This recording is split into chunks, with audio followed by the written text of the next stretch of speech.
Rain hammered against the windshield as Jason gripped the steering wheel, knuckles white. Each streak of water distorted the streetlights into trembling lines that blurred together, like reality itself was uncertain. His thoughts tumbled over one another, a jumble of guilt, anticipation, and something darker he didn't want to name. He shouldn't be here. Shannon shouldn't be in his life like this. And yet, he couldn't deny the pull, magnetic and insistent, a current he had long ignored until it had taken shape in late-night smiles, shared coffees, and lingering glances across the office.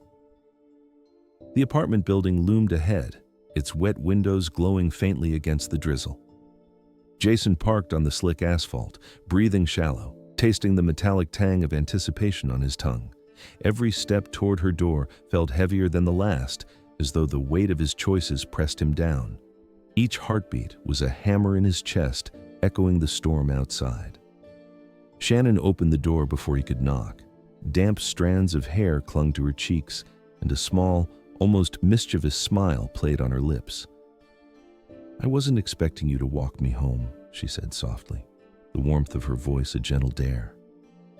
I wanted to," Jason said, voice low, almost swallowed by the rain clattering against the city outside. Stepping inside, he was immediately hit by the cozy scent of her apartment, faint lavender and rain-soaked fabric. It was intimate, charged in a way that made him acutely aware of every inch of space between them. Shannon moved around the small living room, pouring coffee into mugs, the faint clink of ceramic loud in the silence. The slight sway of her hips caught his eye, and for the briefest moment, he wondered if she noticed the way his gaze lingered. "I didn't think we'd be here like this," she said, sitting on the edge of the couch. Her fingers brushed against the mug and their hands met accidentally, or maybe not, sending a jolt through his chest. Jason forced himself to sit across from her, trying to slow his racing heart. "I shouldn't be here," he muttered. He wanted to pull back, to retreat to the safety of his routine, to the life waiting for him at home with Laura, who trusted him implicitly. But Shannon's eyes, soft and luminous under the light, held him captive. "Neither should I," she whispered, a laugh slipping past her lips, low, teasing. Her hand shifted, brushing his forearm, sending sparks up his spine. They spoke about work, careful and deliberate, but the spaces between their words carried weight. Each glance, each pause amplified the tension. Jason leaned slightly forward, drawn by the gravitational pull of her presence, and she leaned as well, closing the gap. His fingers trembled when their hands met again, lingering this time with intention. The warmth of her skin, the soft weight of her touch, drew a shiver through him. He tasted tension on his tongue, bitter and sweet, a flavor he had long denied himself.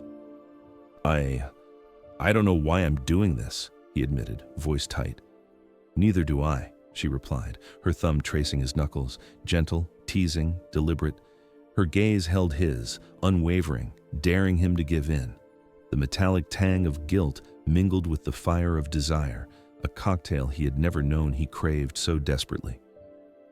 Jason leaned closer, almost imperceptibly, and Shannon mirrored him, their breaths mingled shallow and quick. The room seemed to shrink, the world beyond the walls fading. A flicker of movement, a step closer, a hair brushing his shoulder, made his chest tighten. She let out a soft laugh, brushing against him again, almost casual but charged. He swallowed hard, tasting the tension, feeling the pull he knew he shouldn't obey. Yet his hands moved, almost of their own accord, holding hers lightly, gently, a small defiance of reason. "I can't," he started, but she pressed a finger to his lips, silencing him. "Shh," she whispered. The single syllable carried weight, heavy and intimate. Jason's mind raced. Laura, his wife, waiting at home, trusting, loyal, unaware. Yet every nerve, every beat of his heart was consumed by Shannon, by the impossible thrill of this forbidden contact. A brush of lips on his shoulder, a shiver up his spine. The line had been crossed lightly, but irrevocably. Her hand lingered on his arm, and he felt the tremor of anticipation, the pull of desire, the surge of guilt. They sat suspended in the small space between right and wrong, each second stretched taut. "I should go," he murmured, reluctantly pulling his hands away, leaving only a trace of warmth. Shannon's gaze followed him, searching, questioning, daring him to linger. "Yeah," she said softly, almost reluctantly. letting her hand hover a moment longer than necessary. A silent acknowledgement of the boundary they had just crossed. Jason wrapped his coat around himself deliberately, as if armor could protect him from the guilt clawing at his chest. He stepped out into the drizzle, feeling the pull of home and the undeniable pull of memory, heavy and insistent. Driving back, the city lights blurred against puddles, reflections bending and stretching like the lines in his mind. Every street corner, every passing car whispered consequences he could not ignore. Every heartbeat was a collision of longing and shame. He imagined Laura asleep, the trust he had betrayed, and the fragile safety of their life together. Yet, he couldn't shake the memory of Shannon, the warmth of her hand, the daring in her eyes, the soft touch that had set his heart racing. When he finally pulled into his driveway, Jason lingered, staring at the faint glow inside. The familiar smell of pine lining the walkway greeted him, but it felt hollow compared to the fire still smoldering inside him.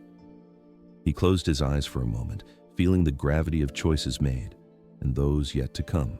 Inside, Laura looked up, smiling gently. Jason returned it, fragile, careful. The storm outside had passed, but inside, a quiet, relentless tension pressed on him, unyielding. He was home, changed, burdened by the memory of temptation and the knowledge that this was far from over. He moved through the night, brushing past routine, brushing past guilt, aware of every heartbeat, every lingering thought of her. He understood something fundamental. Nothing would return to the way it had been. Every touch, every glance, every whispered word had set events in motion that could not be undone.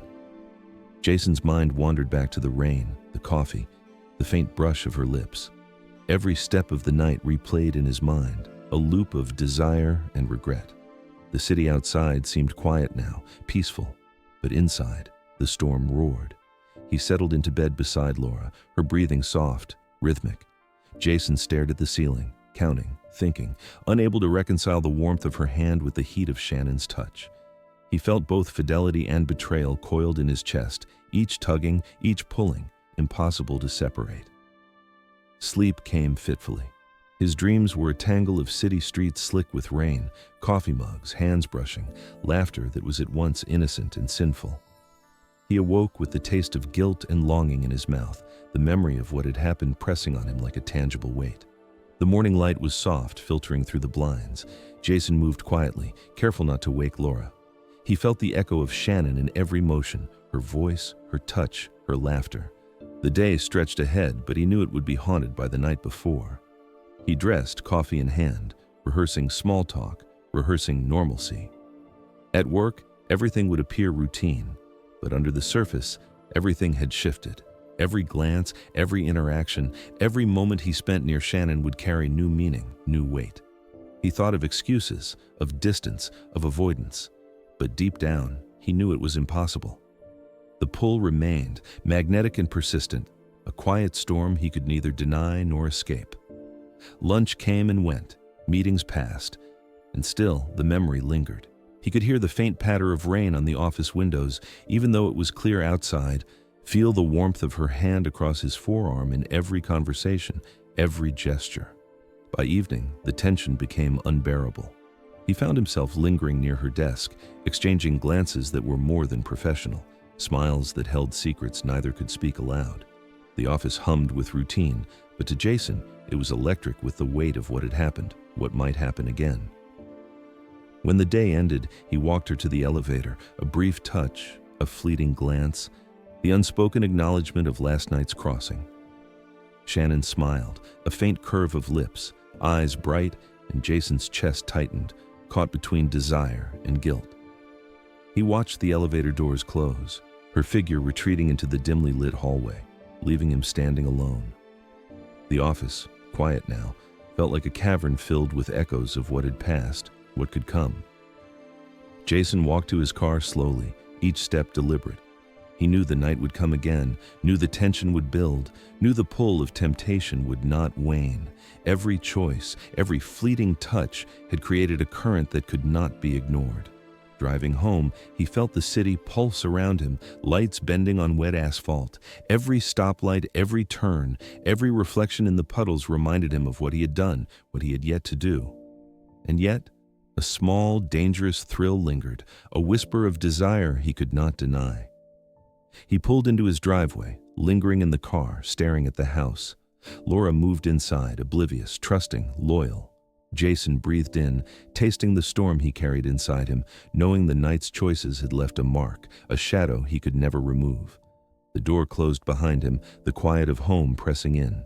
He joined Laura, returning her smile, fragile, careful, knowing full well the storm inside him was only beginning, a quiet, relentless tension that promised to shape every day to come. And in the silent space between guilt and desire, Jason understood. Nothing would ever be the same. The storm inside promised that the next encounter, the next touch, the next choice was inevitable.